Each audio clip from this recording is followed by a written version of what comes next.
Yo fui preparada para servir a la nación, para servir a México. Entonces, cuando yo entro a trabajar a Pemex, pues ya era una identificación plena.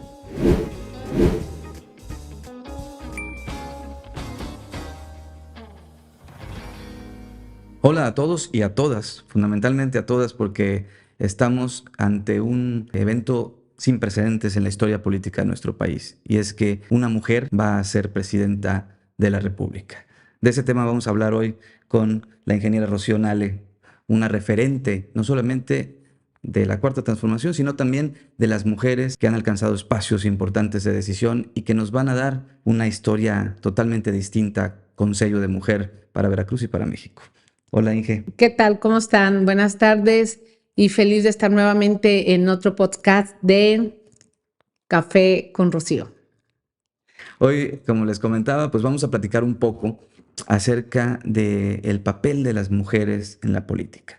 ¿Cuál es la diferencia entre las mujeres y los hombres? Porque como sabemos, pues la Cuarta Transformación solamente será revolución verdadera, solamente será una auténtica transformación cuando se cambie el orden político en general.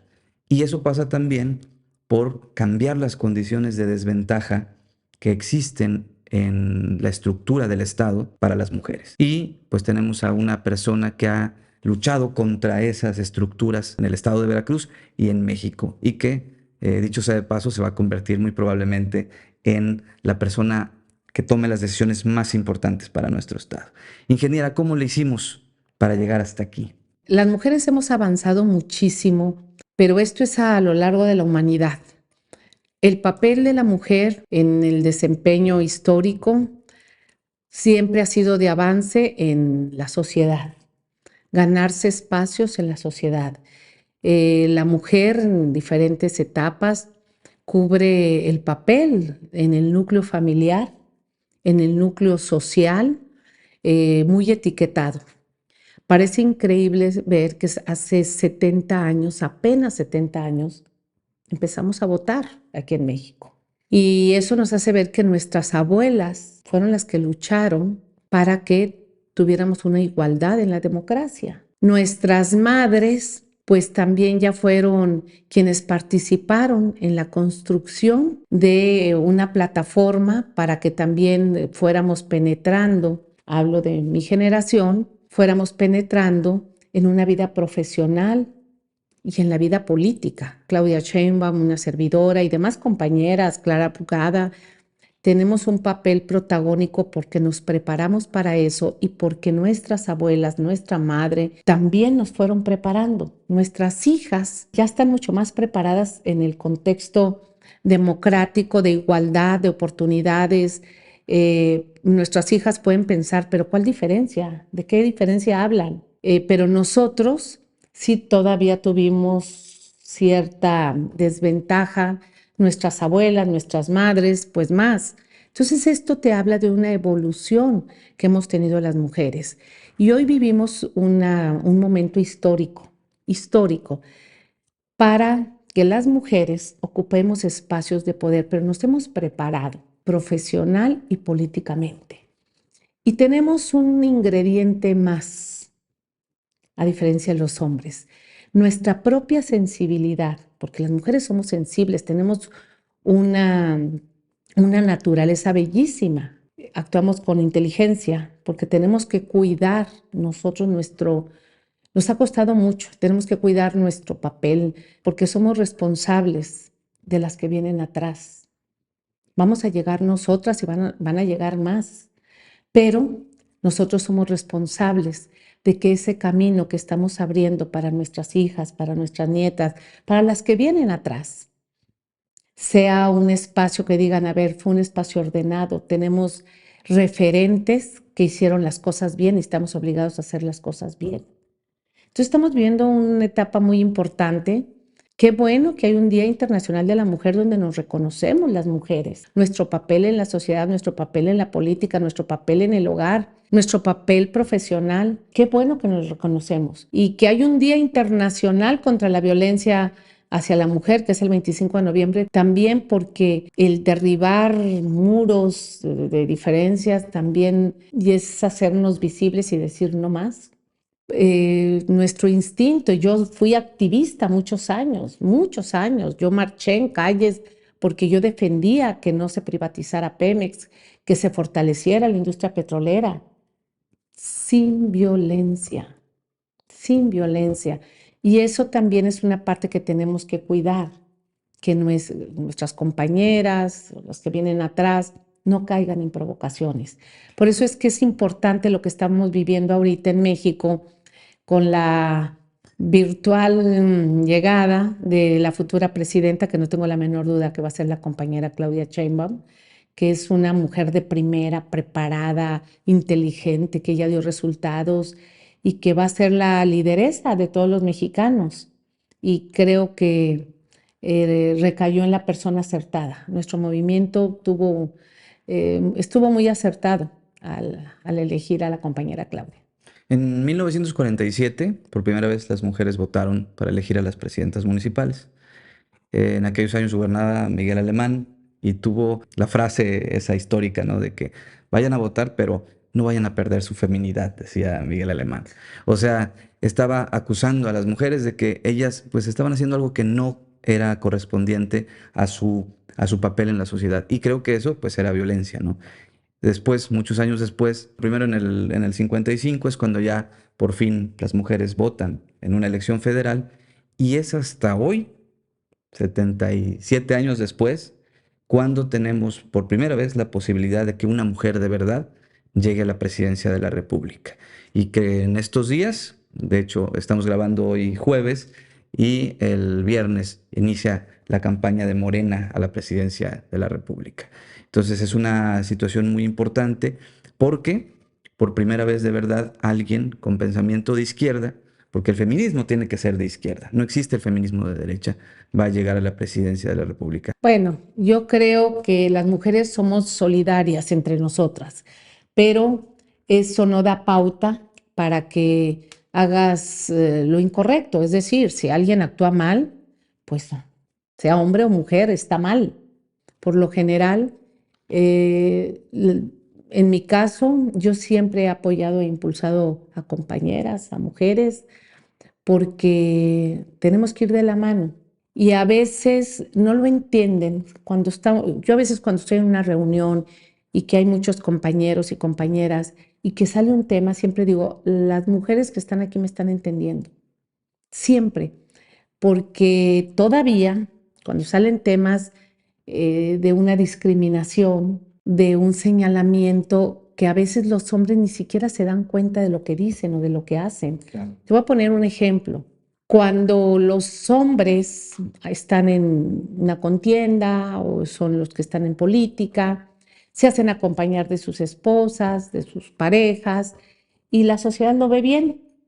Y a la señora o a la pareja se le respeta y la señora muy arreglada, muy propia, muy bien, y le aplauden y se ve bien. Pero cuando es una mujer la que está en el poder o la que está en la contienda y la acompaña su esposo o su pareja, la manera de atacar a la mujer es, y yo te lo digo porque yo lo estoy viendo aquí en Veracruz, ay, el marido, sí, ¿qué tiene? ¿Cuál es la diferencia? Ay, el esposo, sí, ¿qué tiene? Ay, fue y habló allá con unos ganaderos, sí, ¿por qué no? Por ejemplo, pero ya es una cosa de la cultura que estamos rompiendo, desde lo que estamos nosotros rompiendo. Esto nada más las mujeres lo estamos entendiendo, porque cuando son ellos, ese tema no se toca. Y si se toca, se hace así el tema familiar. En este caso no, pero es parte de lo que estamos pasando.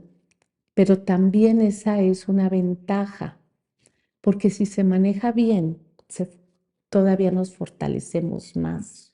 Nos fortalecemos más porque somos capaces en lo personal de tener una vida profesional, una vida política y una vida familiar. Y hacernos cargo de nuestro hogar, que es algo bellísimo, a mí me gusta, sin problema. Y eso no te hace más ni te hace menos. Simple y sencillamente te hace ser auténtica, ser lo que eres. Y eso nos da todavía más fortaleza. Ser mujer en política en este tiempo en México es padrísimo. Es muy padre, porque nos dio la oportunidad, en mi caso, me dio la oportunidad de ser la primera coordinadora del grupo parlamentario de Morena, la primera mujer, ser una diputada electa por un partido de oposición de izquierda de este gran movimiento.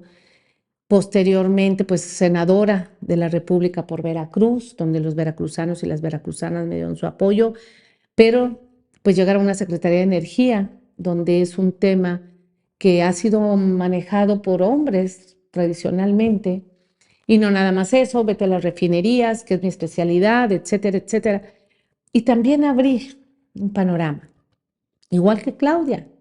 Claudia Sheinbaum pues es académica, llega como jefa de gobierno a la Ciudad de México y como académica que es, como científica, es una persona muy ordenada y bueno, trabaja en una forma excepcional.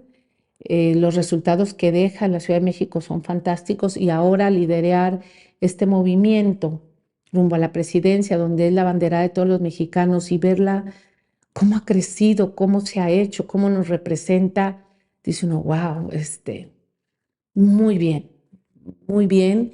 La vamos a ayudar, la vamos a apoyar, en mi caso, todo lo que se necesite, así como yo recibo el apoyo y la solidaridad de compañeras aquí en Veracruz. Bueno, nosotros las veracruzanas también apoyarla a ella y creo que en todo el mundo voltean y dicen, ¿qué está pasando en México? Y en México está pasando una cuarta transformación. Fíjese que cada vez que platicamos de ejemplos como el tuyo y como el de otras mujeres que están tomando las grandes decisiones en México, pues vemos atrás una historia de lucha. A veces inconsciente, ¿no? Sí, claro. De alguna manera inconsciente, porque pues te tocó luchar en la universidad, para empezar, una universidad hecha para hombres prácticamente y gobernada por hombres, pero siempre detrás de una mujer empoderada hay alguien empoderado que empodera, ¿no? En este caso, la familia, que impulsan a los jóvenes a estudiar, a trabajar, a hacer lo que quieran. Y creo que eso pues, nos da un resultado de mujeres empoderadas que cuando llegan a la toma de decisiones pueden ayudarnos a que más mujeres también comiencen a empoderarse. Y que esta situación, que es real, ¿no? Que los hombres muchas veces no la vemos, pero que es real de desventaja hacia las mujeres, todavía en el Estado lo vayamos transformando. Porque la cuarta transformación no se puede hacer si no hay una perspectiva de género Claro. en la que efectivamente las estructuras sociales se modifiquen para que las mujeres y los hombres tengan exactamente los mismos derechos e incluso haya una forma de paliar las desventajas estructurales y culturales que tenemos Claro. en nuestro país, todavía desafortunadamente. Yo quisiera que nos platicara un poquito, porque pues los jóvenes quieren escuchar esas partes chismosas, interesantes, de cómo fue de tortuosa la vida en la universidad primero, y luego en la carrera política, como diputada, como cuando ganó la elección para senadora, y por supuesto, creo que esa fue la madre de todas las batallas, cómo fue sortear la Secretaría de Energía de un país que estaba tratando de transformarse en medio de un mundo completamente machista y violento contra las mujeres. Bueno, efectivamente, yo creo que el apoyo que tienes en tu familia es fundamental. Yo soy hija de mi familia, fuimos 7 hermanos. Mi abuela, la mamá de mi mamá, fue maestra rural. Entonces era de enseñanza en las comunidades más alejadas, comunidades alejadas. Ella trabajó en Durango, en Coahuila, en Zacatecas, en Aguascalientes, comunidades muy apartadas. Y mi mamá también fue maestra. Fue cuando el sistema hacía falta maestros y en ese tiempo el general Lázaro Cárdenas, cuando dice tenemos que alfabetizar a todo México, pues no había suficientes maestros y habilitó a los que habían. Entonces, bueno, mi abuela era maestra, después a mi mamá la habilitaron como maestra. Mi mamá se casó muy joven, 7 hijos. Entonces mi mamá todos nos educó, tienen que estudiar, todos deben de tener una carrera. Las maestras son mujeres empoderadas Sí, siempre. siempre. Entonces deben de tener una carrera que sí o sí. Y entonces en esa casa todo mundo estudiamos y todo mundo tuvimos una carrera, todos. Bueno, mi hermano el más chico no, él después salió de preparatoria y dijo, yo ya, el más chico yo creo que agarró a mi mamá cansada. Ya habían sido 6 y pero aquí era estudias o estudias. Entonces yo entro a estudiar ingeniería química, efectivamente yo quería estudiar ingeniería civil y por lo mismo, ¿eh? ¿Cómo vas a estudiar eso? Vas a estar toda la vida con trabajadores albañiles en las obras, que es muy pesado, etcétera, etcétera. O sea, todavía, estoy hablando de 1980. Entonces, bueno, entro a ingeniería química, una carrera muy complicada, muy pesada, muy, muy, muy pesada, pero bueno, estudié ingeniería química y una vez que salgo de la ingeniería química hice la especialidad en petroquímica y es cuando llego a Coatzacoalcos, hace 38 años, a trabajar en los complejos petroquímicos de Pemex. Éramos muy poquitas mujeres, muy pocas ingenieras en ese tiempo que estábamos en Cangrejera y era trabajo pues duro, pero era el esplendor de Pemex, era el boom petrolero y además a nosotros nos formaron para servir a México y entonces estar en Pemex produciendo y sirviendo para México y sabías que tú estabas produciendo para el país, esa era parte del nacionalismo, así yo fui educada. Yo fui educada con un nacionalismo desde mi casa, desde mi escuela, desde mi universidad a diferencia de escuelas que hay que te preparan a los chicos para que sean, no sé, emprendedores o la iniciativa privada, no, yo fui preparada para servir a la nación, para servir a México. Entonces, cuando yo entro a trabajar a Pemex, pues ya era una identificación plena. Yo estaba trabajando y sabía que yo estaba, pues mi trabajo aportaba al país. Teníamos todos los barcos esperando en Coatzacoalcos a que se terminaran las producciones porque se vendía y se vendía y se vendía y entraba muchísimo dinero al país. Estoy hablando de la década, finales de las décadas de los 80, principios de la década de los 90.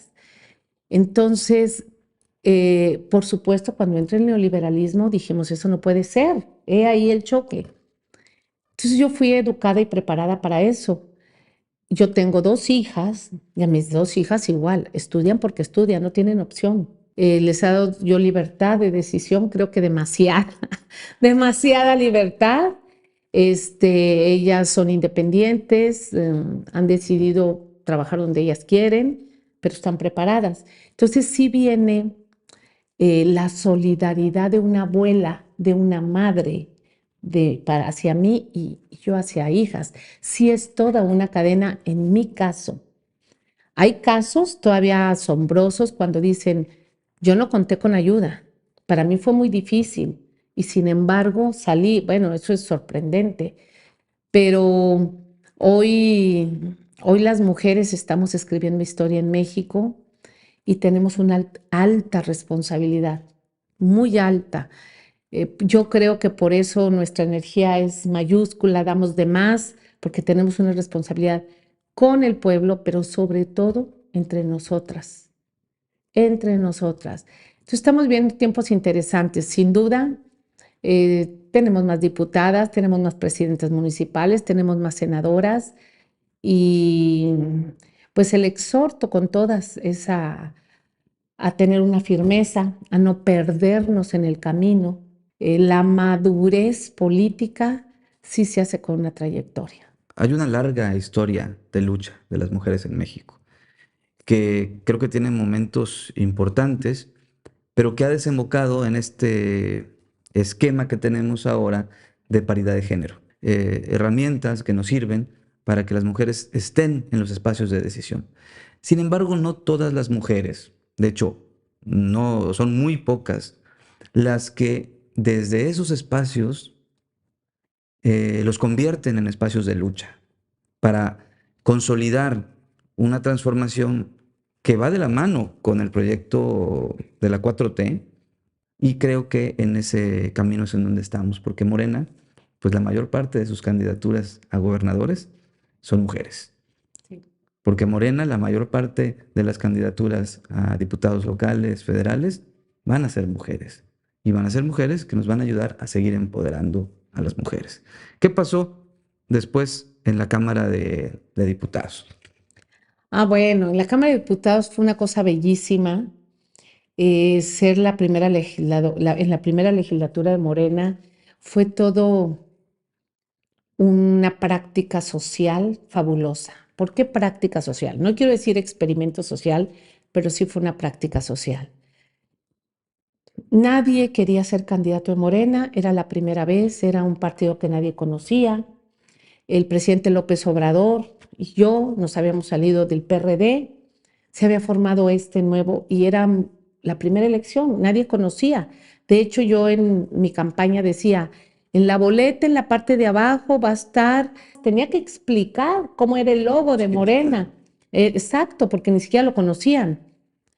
Pero pues decir, bueno, vamos. Entonces cuando llegamos de 300 diputaciones, solamente ganamos 17, 14 dentro del Distrito Federal y 3 fuera del Distrito Federal nada más. Texcoco con la maestra Delfina, que ahora es gobernadora, Jalapa con Cuitagua García, que ahora es gobernador de Veracruz, y una servidora de Coatzacoalcos. Fuimos los 17 que ganamos, pero entraron pluris. Los diputados pluris entraron a un sorteo, la llamada tómbola.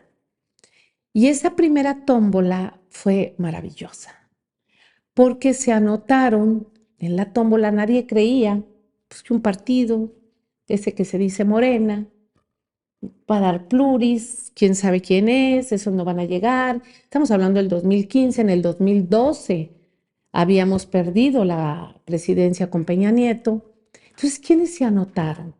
Se anotaron compañeros y compañeras que tenían una razón y una lucha para querer ser y estar en la Cámara de Diputados.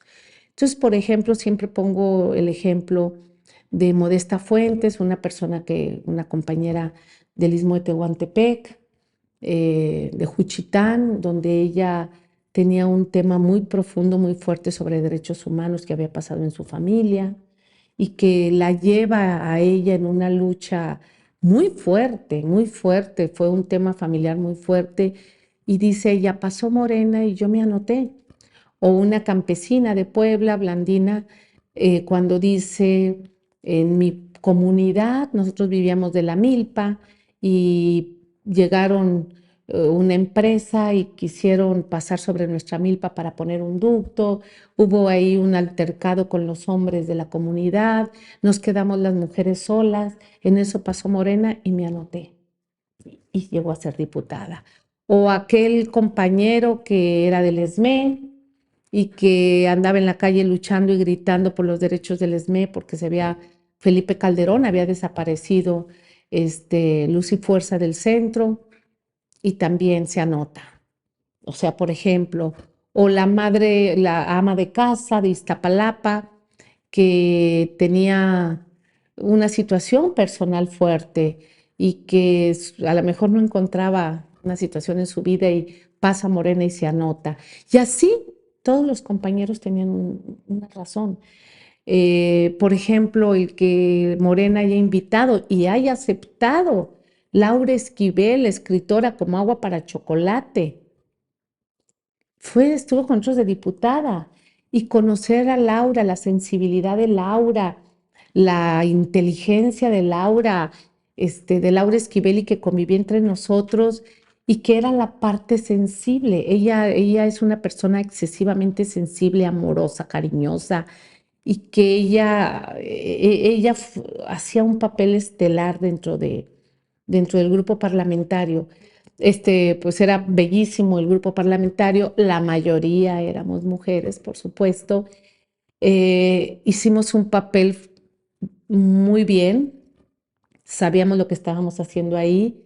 Al principio, los diputados del PRI y del PAN nos veían y decían, estos, pues, ¿cómo? ¿Estos quiénes son? ¿Qué vinieron? Cada quien con nuestra ropa sencilla, los compañeros. Y al final, Con clasismo los veían, sí, sí, sí había con clasismo. machismo. Y al final, pues terminaron haciendo un reconocimiento al papel que hizo el primer grupo parlamentario de Morena. digno. Al final ya no fuimos 35 diputados, sino 50, 15 más se sumaron a nosotros, que venían de otras fracciones parlamentarias, algunos del PAN, uno del PAN, Ricardo Sheffield, que es el de Quienes quieren las mentiras, de Profeco, él se vino para acá. Quienes quieren los precios, perdón, Ricardo Sheffield, Alejandro Armenta, que ahora es nuestro candidato a gobernador en Puebla, él estaba en el PRI, se vino para acá con nosotros. Ariadna Montiel, nuestra secretaria de Bienestar, ella llega por el PRD, inmediatamente se vino con nosotros. Entonces, ¿cómo terminamos con 50 diputados cuando iniciamos 35? Fue un reto y el éxito fue congruencia, no perder la ruta, ser fraternos y ser solidarias entre nosotras, las mujeres sobre todo. Y bueno, yo creo que para concluir quisiera preguntarte, yo sé que estas pláticas se alargan siempre y nunca podemos parar, pero el tiempo pues ya es muy corto. Quisiera preguntarte, ¿qué tan difícil fue enfrentar a la organización más importante del mundo en materia energética, siendo mujer y siendo, yo creo que La única mujer. la única mujer Sí, en esa reunión. Mira, ha sido la experiencia profesional más importante. Yo le agradezco mucho al presidente López Obrador que me haya dado la oportunidad de trabajar en su gabinete, un gabinete histórico, en este momento fabuloso que estamos viviendo en México, y que me haya dado esa altísima responsabilidad, pues, de conducir la política energética del país bajo sus lineamientos, porque quien diseña la política energética es el presidente, pero tomar decisiones, hacer lo que corresponde, y dentro de eso, pues, la representación de México ante el mundo en diferentes organismos internacionales, y es uno de estos organismos internacionales es la OPEP, que es la Organización Productora de Países Petroleros. Las primeras reuniones sí fueron muy difíciles, sobre todo la de abril del 2020, cuando la pandemia tiró los precios del petróleo y nos exigían recortes muy grandes y nosotros no podíamos hacer los recortes. Estábamos nosotros estabilizando una producción que venía en picada, y cuando me dice el presidente, no se puede hacer el recorte. Entonces, esa negociación en la mesa que duró 3 días fue muy difícil, porque en el mundo se decía, ¿qué está pasando? El petróleo está -0, y decían México, México, México, México en todos lados, y sostenerte y decir, no podemos hacer ese recorte, pero también una forma responsable, porque tienes que actuar con cierta responsabilidad ante el mundo. Quienes tenemos petróleo, toda la humanidad necesita petróleo, pero no todos los países tienen. Entonces, los países que tenemos, lo tenemos para nosotros, pero también para la humanidad. Eso lo tienen claro todos los países. Entonces, también actuar con nosotros con cierta responsabilidad. Fue una negociación muy fuerte, muy dura, pues sobre todo con el de Arabia Saudita, que era el presidente de la mesa. El secretario de la OPEP era un nigeriano, que en paz descanse, Mr. Barkindo, que él trataba de ser el mediador, pero sí fue una negociación fuerte, donde finalmente el presidente López Obrador, con Donald Trump, intervienen para nivelar las cuotas que nos estaban pidiendo, y ya nada más el presidente me habló y me dijo, el arreglo que yo tengo es y este es lo que se va a hacer, pon esto en la mesa. Y puse la propuesta del presidente de México es y esto es lo que nosotros podemos hacer. Pero para que ellos aceptaran eso, bueno, fueron días y ya fue cuando se aceptó, y al final pues fue muy bueno para los mexicanos y nos ganamos el respeto y el reconocimiento internacional, sin pelearte, sin agresiones, sin escándalos, pero de una forma profesional y seria. Entonces creo que esa es una enseñanza que me dejó dentro de la Secretaría de Energía, pero pues con todo el apoyo del presidente. Si no tengo el apoyo del presidente, pues yo no podría haber hecho más allá. Entonces es cuando se trabaja en equipo, eso es cuando se trabaja bien.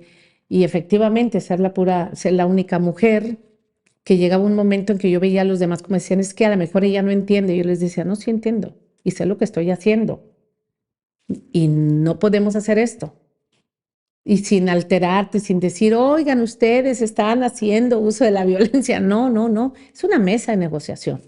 Y si vas a una mesa de negociación, es tú a tú y sobre todo representando un país, porque no es un tema personal. Entonces fue una muy buena experiencia, como muchas que me dejó la Secretaría de Energía. Yo creo que todas. Y por eso le estoy agradecida al presidente eternamente que me ha dado la confianza y la oportunidad de conducir la política energética en este sexenio en México. Y al final te ganaste el respeto de todo el mundo por ese Sí, trabajo. sí, porque me buscaban para entrevistas de otras partes del mundo. Sí había quienes se preguntaban, a ver, yo quiero entrevistar a la mujer de México, porque ¿cómo le hizo?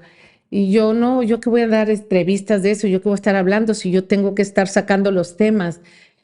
También esa es otra parte de centrarte, de no perderte, de no el ego.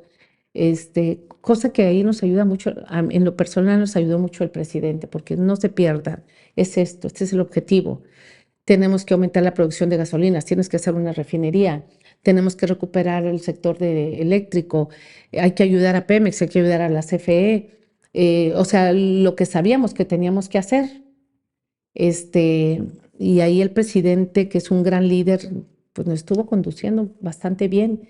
Y como mujer, pues imagínate, toda una gran experiencia a nivel mundial. Y a veces, pues habrá compañeros, hombres, que sí no les gusta. También a veces no les gusta a los hombres ver a una mujer tan segura o echada para adelante, porque hay algunos que se sienten amenazados. Pero afortunadamente hoy son más los que quieren ir de la mano con una mujer, los que tienen confianza con una mujer, los que saben que los vamos a llevar a buen puerto seguro. Y hoy la gran mayoría de esos hombres están en Veracruz. Así es, la mayoría. La gran mayoría. Hay una minoría que es muy escandalosa, pero Ah, no, no, no, bueno, no la podemos escuchar porque usted tiene mucho que no, trabajar. yo tengo mucho que trabajar y ahí ellos hacen mucho escándalo solos, pero hay que se entretengan. Nosotros estamos construyendo, nosotros vamos hacia adelante, nosotros vamos levantando con nuestras manos a todo el mundo para caminar juntos. Y los escandalosos, pues hay que sigan, tirando cohetes al aire, es lo único que hacen. Pues tenemos un país que transformar entre todos juntos, todo el pueblo de México y todo el pueblo de Veracruz. Pues muchísimas gracias por escucharnos. Muchas gracias, ingeniera, como siempre, Gracias, enseñándonos muchas cosas. gracias y salud.